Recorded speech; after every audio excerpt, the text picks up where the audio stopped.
parents about shaken baby syndrome.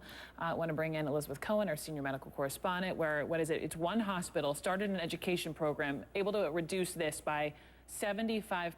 Right, whenever you hear a number like that, it's That's definitely stunning. right. It's stunning. It's cause to celebrate. So shaken baby syndrome is obviously a terrible situation where a parent becomes so frustrated they shake the baby. And it's the leading cause of traumatic death for babies under the age of 1. And so this program was really very simple. The maternity nurses, while the mom was still in the hospital, just talk to them about it and talk to them about things to do when you're feeling that frustrated and exhausted. So then what do you do when you're feeling frustrated, exhausted, and you have a baby that's crying and won't stop crying? Right, exactly. What do you do? Well, I'm going to suggest some things. Some of them I think parents will say, well, I tried that. Yeah. But, I'm going to go through the list because some of them maybe people haven't tried. For example, you want to listen to a repetitive noise like a clothes dryer. For some reason, it's almost like white noise and it just repeats itself. Yeah, go figure.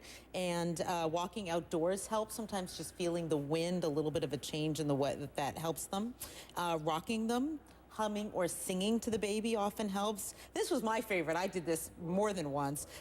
Put the baby in a car seat and take a ride. 2 in the morning, doesn't matter, whatever. If I couldn't get my daughter That was your go-to? That was my go-to. Put him in the car and drive around. And also carry the baby in a carrier, somehow feeling your skin and your heartbeat. They really love that.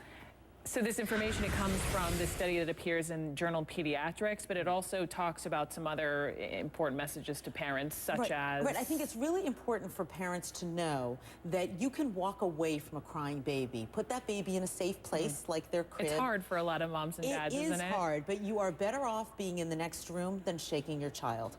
Your child will be okay if he or she cries, as long as they're in a safe place. Go to another room, get yourself together, calm down, and then go back to the baby. I think sometimes new parents think, oh, the baby's crying, I've got to address it this very second. Not true. As long as they're safe, you can go into the next room. I always remember my mom saying she would count to 10. Not that hopefully she didn't have to do that too much, but yeah, count to 10, calm down, it's okay. Exactly, because when you're that exhausted, I mean, when you're sleeping, let's say 2 hours a night, I mean, you're not in your right mind. Okay. Elizabeth Cohen, thank you. And